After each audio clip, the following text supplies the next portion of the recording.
1734 елда Анна Ивановна Батшабикәнең Ырымбур экспедициясын оештыру турасындагы карары сыгып, 1735 елдың яйында Башкорт yerine ошо экспедиция тәү тапкыр аяк баскас, Нугай һәм Сибир даругаларында көчле ихтилал торганы. Нәкъ бер буаттан соң 1735 елдан алып 1844 елга тиклем Ырымбурда Караван һарай төзелә. Уны тантаналы асыл Николай I батшаның туган көненә тура килтерелеп, 1746 елның 30 августында узгарыла. Ошо мөхәббәт архитектура корылмаһының асылуына быел 160 ел тулды. Ошо уңайдан Ырымбурда Караван һарайда фәнни-гамәли конференция узгарылды. Конференцияла Башкортстан мәдәният һәм милли сәясәт, мәгариф министрлыктардан рәсми вәкилләр, күренекле тарихчы галимдар һәм республикабызның төрле район һәм калаларының мәгариф бүлекләреннән белгечләр, мәктәп укытучылары катнашты. Башкортстан Республика яшьләр сәясәте буенча дәүләт комитеты рәисе Юлай Ильясов конференция делегатларына Башкортстан Республика президенты Муртаза Губайдулла улы Рәхимовтан котлау хатын укып ишеттерде һәм конференция эшендә уңыштар теләне. Унда яңгыраган докладтар һәм секциялардагы сыгыштардан Караван һарайның 2 буаттан артыграк тарихы асык күз алдына басты. Уның ак һәм кара көндәре тарихи осырларга бүлеп күрһәтелде. Перовскийдің жетекчилигинде ең бірінші болып башқұрттар ақсаялар. Ол башқұрттарға мөрәҗәгать итә һәм башқұрттар тиз вакыт ичендә 704 мең ақсаялар, көмеш ақса. Башқұрттар берген ақса, жиған ақса, мына һәр бер кантондан, һәр бер ауылдан йөреп йыйыла ақса, олар жиған ақса Караван һарайды төзергә җитә. Шулай әйтергә кирәк, Караван һарайды башқұрттар үҙләре төзә. 1738 елда мәсәлән, сентябрь-октябрь айында гына 3000-дан ашу башқұрт, атлы башқұрттар эшләй, һәм атһыз башқұрттар 2500-дан ашу. Мына уйлап карагыз, 1-2 ай эчендә генә 6000-га якын башқұрт төзей Караван һарайды. Шуннан шулай әйтергә кирәк, урман, таш, бөтә кәрәк-ярак әйберләр бөтен дә башқұрттар еп китерә. Караван һарай асылуга 160 ел тулуга арналган конференция Ырымбур өлкәһенең сауда-икътисади палатаһының актлар залында оештырылды. Был сара олы әһәмияткә ия. Конференциялы күтәрелгән һорауҙарҙы тормошҡа ашырыу ике төбәк араһында мәдәни бәйләнештәрҙе яңы баҫҡысҡа күтәрә тип билдәләне Ырымбур өлкәһе мәғлүмәт, йәмәғәт һәм тышҡы бәйләнештәр министры урынбаҫары Виналий Амелин. На этой конференции были люди, которые заинтересованно обсуждали эту проблему. Проблему этнической истории Башкир-Оренбуржья, духовной культуры Башкир-Оренбуржья, которую связывают, конечно же, с Караван-сараем. Было несколько очень интересных сообщений и молодых ученых нашего Оренбуржья. И даже были достаточно интересные вопросы. В принципе, вот такие встречи, они нужны, они необходимы, обмен мнениями. Республику Башкортостан, Оренбургскую область, в общем-то, давно связывают тесные узы дружбы и добрососедства, подписаны договора о социально-экономическом, культурном сотрудничестве. И вот эта конференция, она прошла в рамках этих договоров и в рамках реализации модели регионально-национальной политики, которая разработана у нас на 2005 год, 2010 годы в Оренбургской области. Яхшы өмөттәрен баглап, Башкорттың баш йорты булһын дип инселәнеп төзелгән Караван һарайның язмышын бернисә дәвергә бүләргә мөмкин. Башкорттарның хәләл аксаһына төзелеп, кантонлык осырындагы дәвре. 1865 елда кантонлык системаһы бөтерелгәндән һуңгы язмышы. 1917 елда Рәсәйдә февраль революциясыннан һуң Башкорт Үҙәк шураһының төп резиденцияһына әйләнеүе һәм бүгенге хәле. Төп өскө 2 катлы йорттардан һәм ихата эсендә урынлашкан мәсеттән торган Караван һарай ансамбленең бүген мәсете генә халык өчен асык. Уныһы ла бернисә елга һуҙылган ремонт-төҙөлөш эштәре сатыр эсендә тора. Караван һарайҙың 256 бүлмәнән торган эске төп таш йорттарында Ырымбур өлкәһе хакимиәтенә, шулай уҡ Рәсәй ҡарамағына буйһонған идаралыҡ, министрлыҡтар урынлашҡан. Был Караван һарайҙың бүгенге яҙмышы. Төп йорттың һәр бүлмәһе махсус сигнализация менән һаҡлана икән. Уның эске төҙөлөшө менән танышыу мөмкин түгел. Без бит инде 1989 елда бында Башкорт милли оешмасы төзегәндән бирле шул мәсьәләне кузгаттык бит инде, Корган һарайды халыкка кайтарып бирергә дип. Күпме генә без Өфе юлдарын тапаманык, нинди генә документларда алып барманык. Бuna мин үзем берничә папка документ алып бардым. Бундагы сыганактар, архив материалдары, башка документларды, бүтән булган хәл ителмәгән һорау, был бинаны, был комплексты кем үзенең балансына ала? Конференцияла галимдар йөкмәткеле һәм документларга таянган телмәрдәр тотты. Каруан һарайга нигез һалыну, уны төзү, киткән сыгымдар, Рәсәйдә кантонлык бөтерелгәндән һуң һәм 1917 елгы октябрь революциянан һуңгы Каруан һарайдың язмышын сагылдырган бик күп документтар бүген Ырымбур архивларында һаклана. Ырымбур галимдары Каруан һарай комплексын Неплюев исемендәге кадет корпусына бирү. 1965 елда кантонлык бөтерелеп, Каруан һарайдан башкорт идаралыгы сыгарылгас, Каруан һарай мәсетен икенче урынга күчерү. Каруан һарайдың 20-нче буат башындагы язмышын сагылдырган докладтар менән сыгыш яһаны. На основании высочайше утвержденного 2 июля 1865 года мнения Государственного совета и с открытием в Оренбурге губернского управления дом, известный под названием Караван-сарая, обращен под помещение начальника Оренбургской губернии, губернских присутственных мест и комиссии для размежевания башкирских земель. Затем Николай Андреевич утверждал, между тем, за подчинением башкир общему губернскому управлению и за помещением в здании Караван-сарая общих губернских присутственных мест представляется неудобным оставлять Магометанскую мечеть во дворе этого здания, поддерживать ее существование и вместе с тем производить исказное содержание, состоящим при ней лицам магометанского духовенства, было бы несовместимым с направлением совершившихся и совершающихся преобразований в устройстве башкирского народа, цель которых состоит в водворении между башкирами общих начал гражданственности и в ослаблении парализующего оную влияния магометанского фанатизма. В заключении Крашановский писал, имея в виду и принимая во внимание, что при настоящей численности магометанского населения в Оренбурге в мечети ощущается потребность, я считаю долгом покорнейше просить вашего разрешения на перенос существующей при здании Караван-сарая мечети с минаретом на другое место, с тем, чтобы необходимые по всему предмету расходы отнести на состоящие в моем распоряжении суммы. 1917 елгы февраль революциясынан һуң, әле большевиктарның Петроградта октябрь революциясына тиклем Башкорт үдәк шураһы Ырымбурда Башкортстан мөхтәриятен рәсми рәвештә игълан итә. Башкортстан хөкүмәте төзелә. Шул вакыйгаларның барыһы ла Каруан һарай йортында тормышка ашырыла. Ошундай тарих борылыштарына шаһит Каруан һарайдың асылуына 160 ел тулуга арналган төбәк-ара фәнни-гамәли конференция нәкъ Каруан һарайдың үзендә узгарылды. Әмма ул зур залда Ырымбур өлкәһенең һәр районыннан, калаларынан килгән укучылар йыйып узгарылһа, был конференциянең мәдәни баһаһын тагы ла арттырыр ине. Иң башта башкорт халкы үзенең көсөн, тирен, аксаһын түгеп, ошо Каруан һарайды төзү. Әлбәттә, аның төзү эшендә ниндидер кимәлдә казактар да катнаша, мишәрләр дә катнаша. Ләкин күпчелек мона ошо Каруан һарайды төзүгә биргән аксаны башкортлардан йыелган була. Ул мен әйтермен 90%. 1917 елдың июль айында ул Ырымбурда мына беренче башкорт курултай асыла. Шул курултайда ук ошо Каруан һарай мәсьәләсе күтәрелә. Һәм Каруан һарайды башкортларга кайтару иң беренче мына мәсьәлә шул юсыкта куела. Һәм ул гына түгел, Әхмәт Зәки Вәлиди үзенең бер ике кешесен алып, ул Санкт-Петербургка барып, ул вакытта Петроградка барып, вакытлы хөкүмәт агзалары белән ошо Каруан һарайды башкорт халкына кайтару турында һөйләшүләр алып бара. Ул Авксентьев белән, ул эчке эшләр министры була. Ошо вакытлы хөкүмәт Каруан һарайды башкорт халкына кайтарып бирү турында карар кабул итә. Һәм без беләбез, Владимир Ильич Ленин ул СНК рәисе итендә үзенең карары белән икенчегә, моны Совет хөкүмәт тарафыннан ошо башкортларга Каруан һарайды кайтарып бирү турында документка кул куя.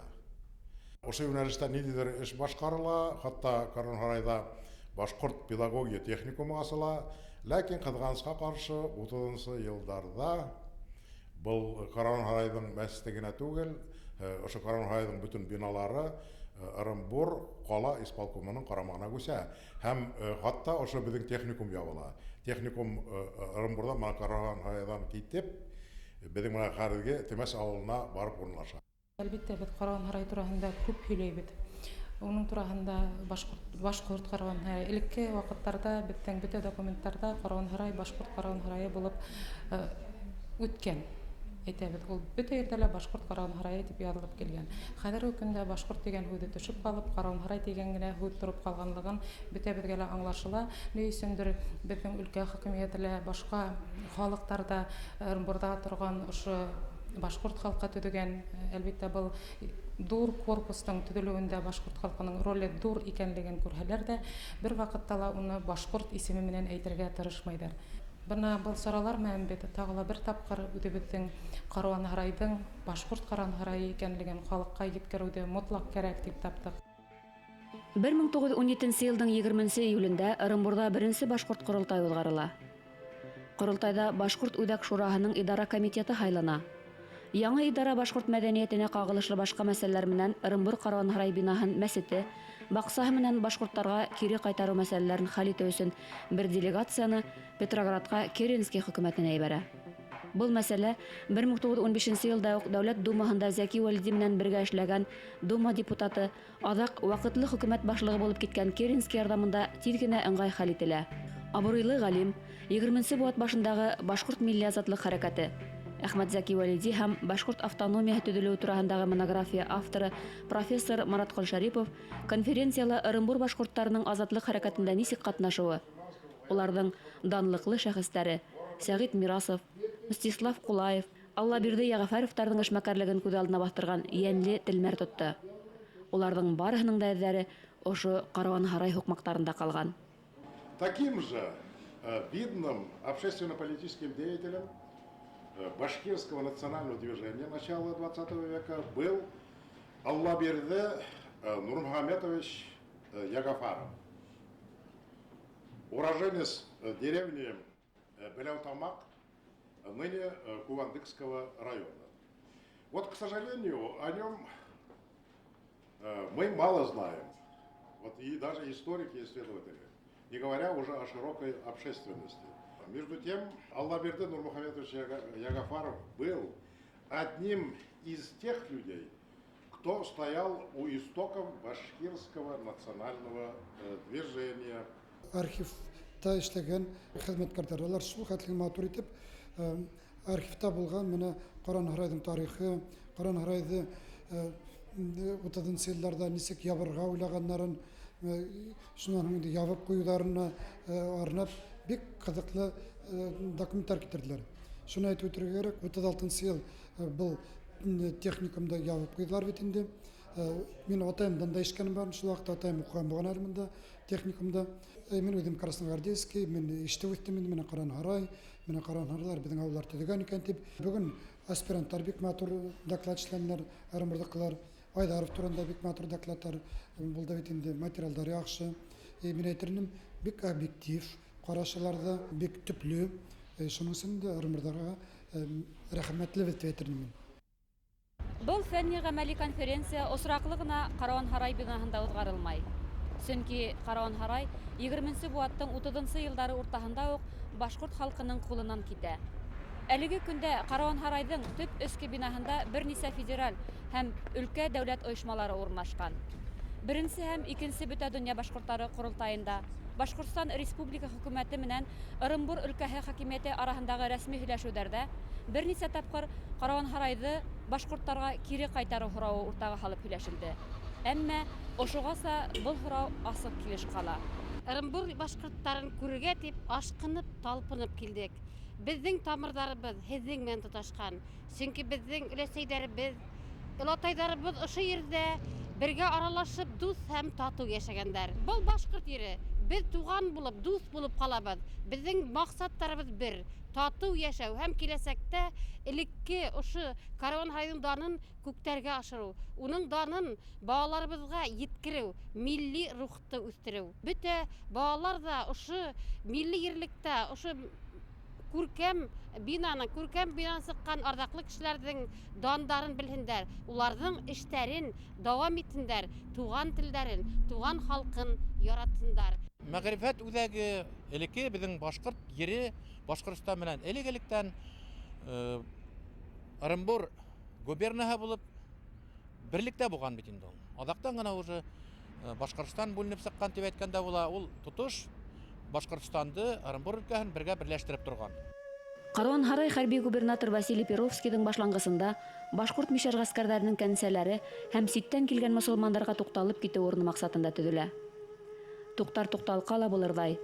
Кәрәк сакта кәңәш кор өсөн йыелырдай урын Каруан Һарайга башкорт халкы көсөн дә, изге уй-нияттәрен дә кыдганмай багышлай. Ел әйләнәһенә каулан ел итеп торган далала тиҫтә ел эсендә гүл бакса төҙөп куя ул. Перовский заманында Каруан Һарайҙың ҡалаға тәү килгән кешегә тәьҫире көслө булған. Уның мәсете һәм манараһы Мәккәгә ҡаратып һалынған. Бөгөн ул заманса йорттар араһында тороп ҡалған.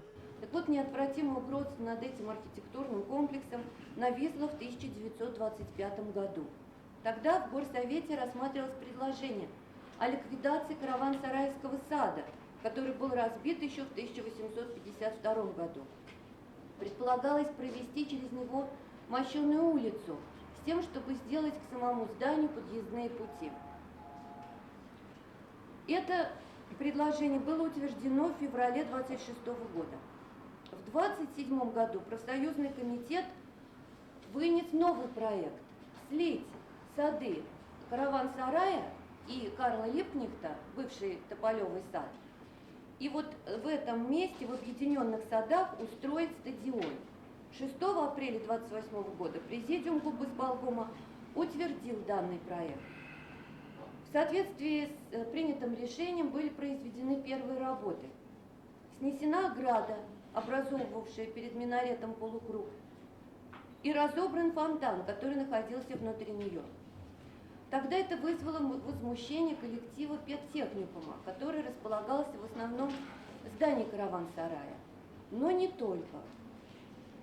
С открытым письмом к своим боевым товарищам по гражданской войне выступил бывший комиссар по мусульманским делам Шамигулов. Его открытое письмо было опубликовано в газете «Красная Башкирия». Вот в этом письме он утверждал, что за оградой находилась могила красногвардейцев, татар и башкир, которые участвовали как в первом освобождении Оренбурга от Дутова, так и погибших при налете казаков на город 4 апреля 1918 года. По утверждению Шамигулова, во время закладки стадиона эта могила была снесена. Инспектор башкирской рабоче-крестьянской инспекции Бигбаев в официальном письме потребовал прекратить работы.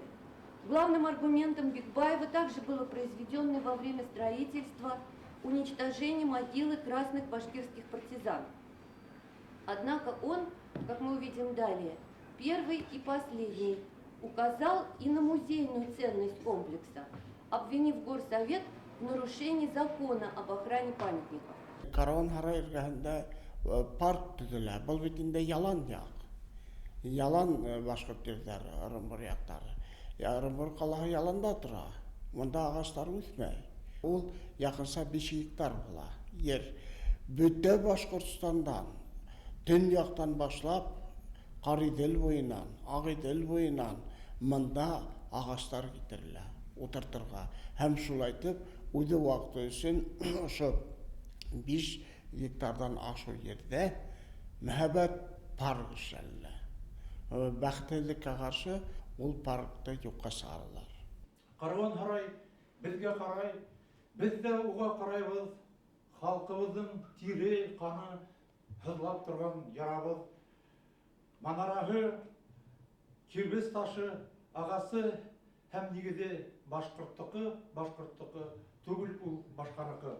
Бу 10 ел элек язган шигырь иде, язмышы Каруан Һарайның әле дә хәл ителмәгән. Кемгәдер алып бирүдән эш тормай.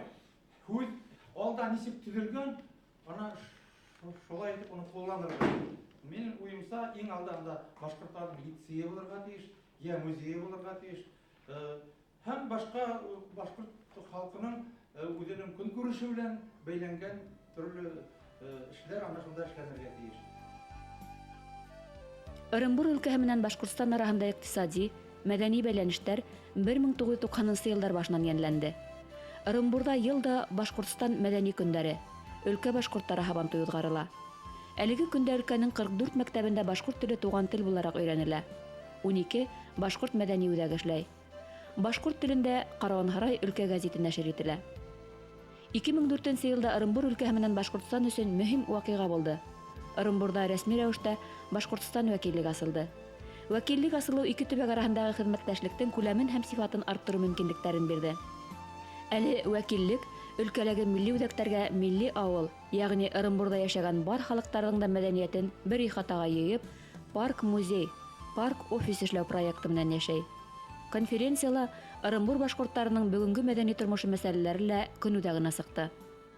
Вы не пробовали ставить вопрос правительства Оренбургского края, поднять общественные организации, допустим, Всемирный Курултай башкир по поводу открытия национальных школ в регионах, допустим, где регион Кувандыкский район, Красногвардейский район, Медногорский район.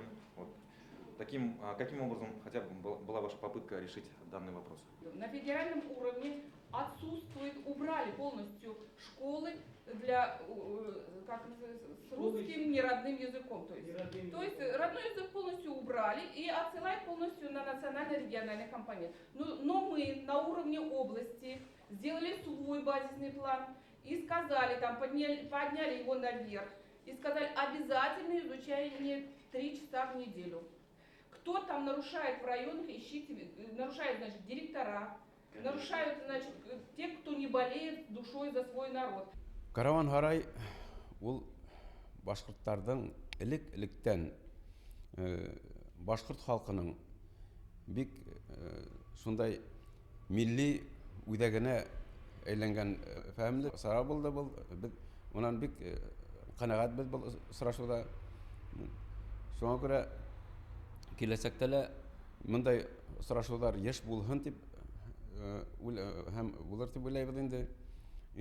Караван-Һарай ошо безнең башкортларны сораштыру, зур милли саралар үткәрү үзәге булып калһын. Караван-Һарайда төзелгәндә безнең авылдашлар да ишетә беләм монда үзләренең көчләрен түккәннәр. Караван-Һарай ул булырга тиеш, ул көсәйһен дип, аның рухы көсәйһен дип уйлайым.